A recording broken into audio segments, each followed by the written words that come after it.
Hey guys, welcome back to my channel. Rewind that. It's your girl, Miss K. If this is your first time coming across my channel, welcome. Please be sure to subscribe if you like the vibe and hit that notification bell so you know when I upload more videos like this one. Alright guys, I am back. I'm so sorry. I've been away for a while. So those of you who have been waiting for the Shy episode number 7 or 8, episode number 7 I couldn't do, but episode 8 is on the way. Also, for those of you waiting for Put a Ring on It, the latest episode will be on the way, guys. All right. I was away in Phoenix. As some of you may know, I am pursuing my doctorate degree. So I was super busy and overwhelmed. All right. Anyway, guys, in today's video, we're going to be going over the season premiere of Power Book 3, Raising Kanan, Season 1, Episode 1, called Back in the Day.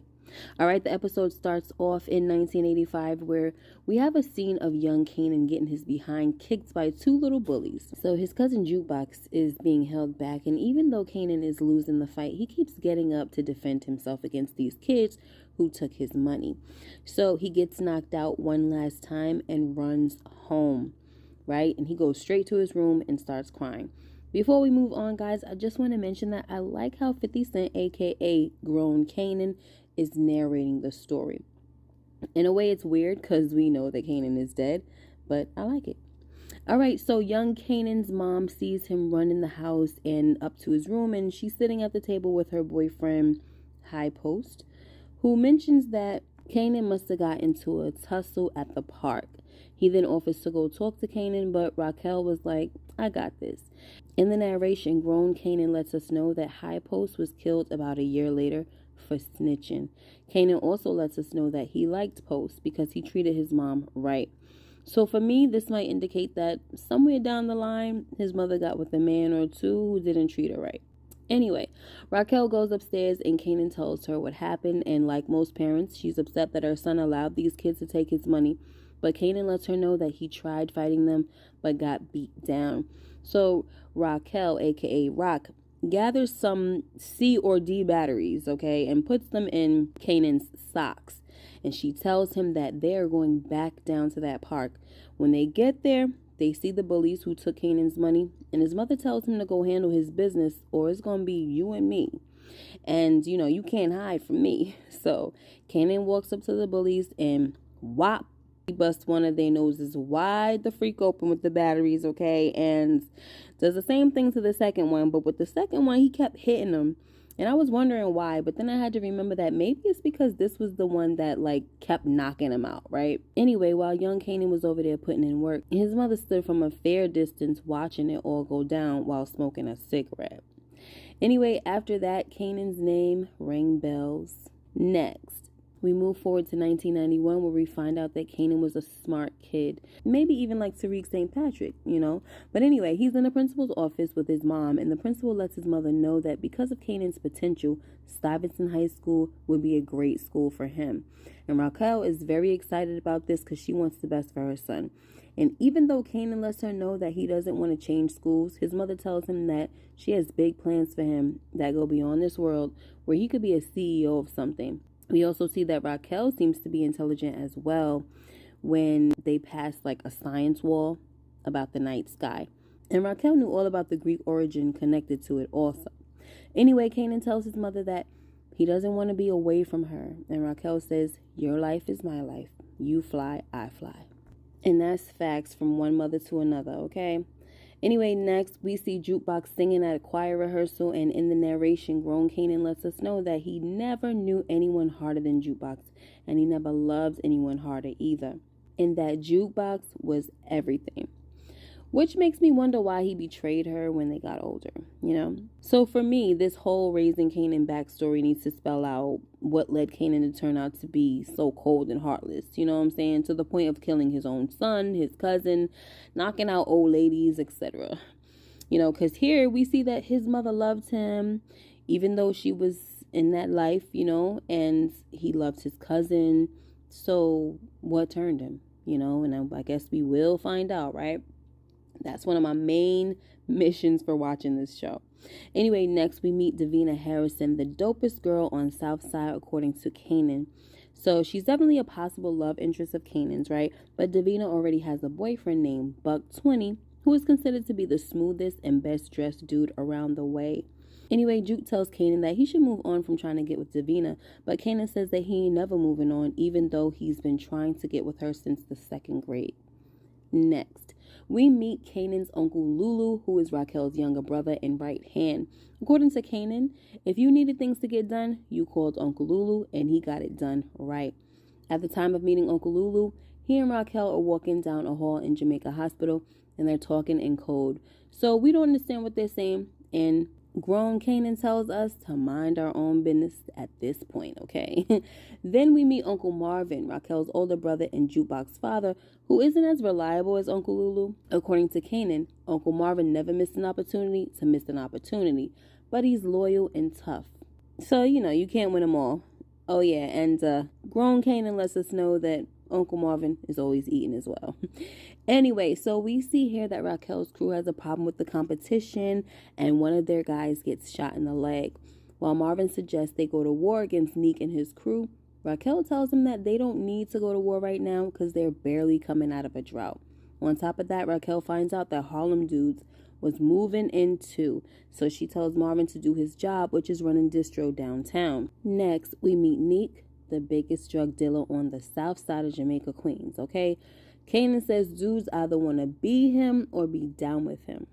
Anyway, Neek has a bulletproof car, and we find out that Davina's boyfriend, Buck, is working for him. Next, Kanan and his family are eating at Lamont's Diner, where grown Kanan lets us know is a tradition of theirs. And they eat there every Wednesday night, and it's given him his best memories. Anyway, the family eat and catch up with each other, right? So once again, we see a family structure for Kanan as a youngster. So there goes my question again. What turned Kanan? And by now I'm guessing that the loss of all these people in his life could have made him heartless, but we shall see. Next, after dinner, the family stands outside of Lamont's Diner, chopping it up, and a car comes by with somebody shooting, and as they take cover, the shooter didn't appear to be shooting at them, but was busting shots off in the air. Okay, so the shooter in the back seat was Davina's boyfriend, Buck, and it looked like Kanan was able to get a glimpse of him. Next, when they get home, Kanan tells his mom that he knows who shot at them, but Rock tells Kanan not to worry about it, and she'll handle it. Then Kanan tells his mother that he understands the code talk that her and his uncles use, which is supreme mathematics and alphabets, also used by 5%ers. But Rock says just stay out of grown folks' business and focus on school. But then Kanan says, what happens to me if something happens to you? And Rock tells him that he will go live with his grandmother. So Kanan looks at his mom with tears in his eyes and tells her that he doesn't want her to die. And unfortunately, guys, I think she will, somewhere down the line. I just hope it's not in this season. Anyway, next, Rock meets with Neek and she lets him know that she ain't appreciate his crew coming at hers the night before. But Neek lets her know that they weren't trying to hurt nobody and just wanted to get her attention so they could parlay. So we find out through Neek that High Post had an agreement a while back with Neek's brother that the blocks above 139th are a no man's territory. So Neek's issue is that Rock's crew just took over those blocks without checking in with him first. So Rock tells Neek that the deal Post made was not hers and she ain't backing down for him or no man. Long story short, guys, they come to an agreement that Neek will take 140 to 143 and Rock's crew takes 144 to Suffin, which includes an extra block. Even though they made an agreement, something was telling me that the agreement was going to be dishonored. Now, I was wrong about this, but the agreement did get messed up, and we're going to talk about that, all right? Next, Kanan takes the test to get into Stuyvesant, but fails it on purpose by picking B's down the line. Grown Kanan narrates that it was his way of always picking his mother over everything, plus he wasn't trying to be at a school surrounded by white folks. Next, Kanan meets up with his friends, and one of them tells him that they saw Buck work in the corner of 140th. So Kanan takes this as a slight, not knowing that his mother already made a deal with Neek to take 140th to 143rd. So instead of staying out of grown folks' business, like his mother said, Kanan is ready to take action and most likely make things worse for his family. So him and his crew get some guns provided by Kanan's boy D-Wiz, and they pay Buck a visit.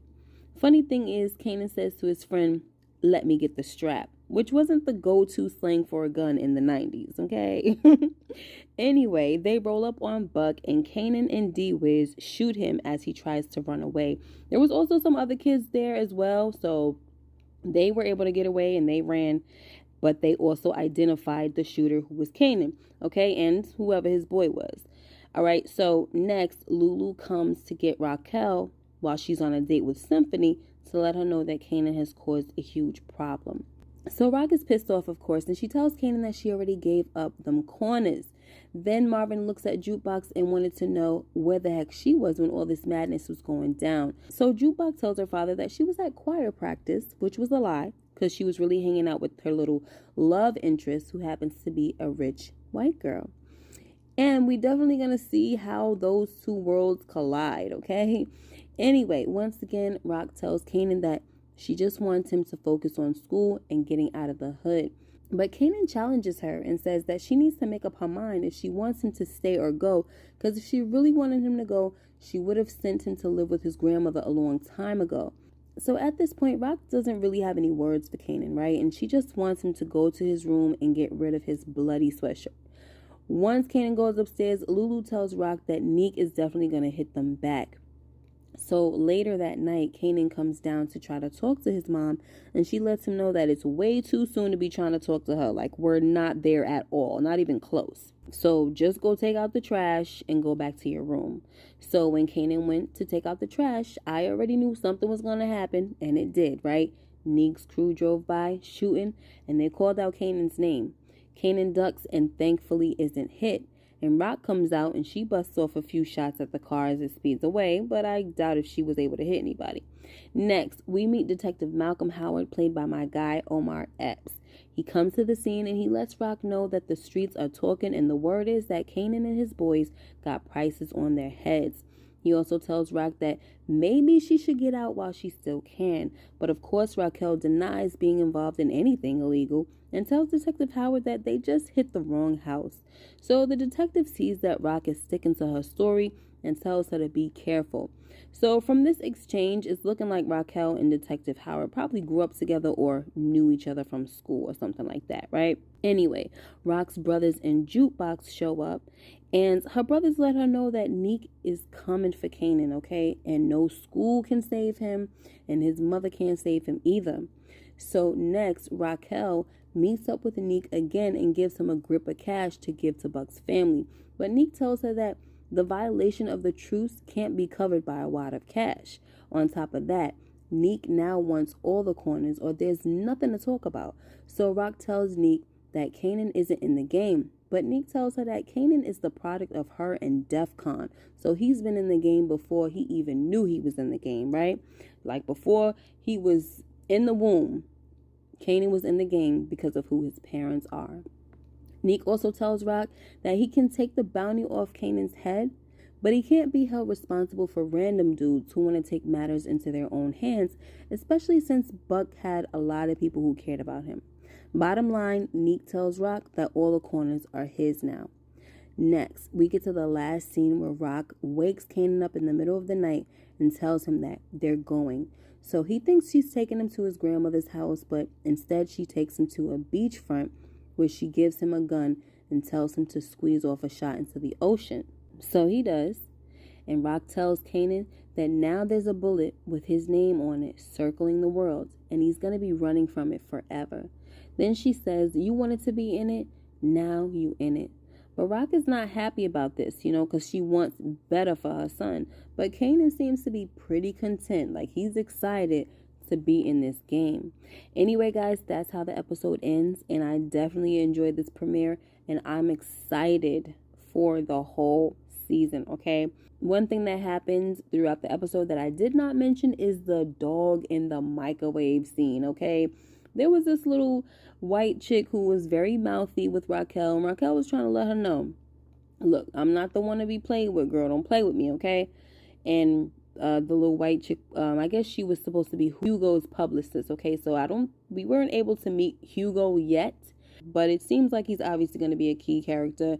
So hopefully we will meet him soon. But this white chick, his publicist, had a smart mouth, and she told Rock that she ain't just no scared little white girl, so she pretty much need to watch her mouth. And listen, honey, Raquel is not quick to leave that alone and let it slide, okay? She definitely taught this girl a lesson and had her dog microwaved, all right? Which was kind of messed up, but listen, Rock was about teaching this girl, look, you don't know who you messing with, and you about to learn today. So that is pretty much a little something about who Raquel is, okay? Kanan's mom. And to be honest, I like her already. You know, from the previews, it seemed like she was like kind of like this unfit mother who's just trying to teach her son the game, this and that. But in this episode, we really see that she kind of had no choice, really. And I hate to say that, you know, but her son just, he was itching for them streets.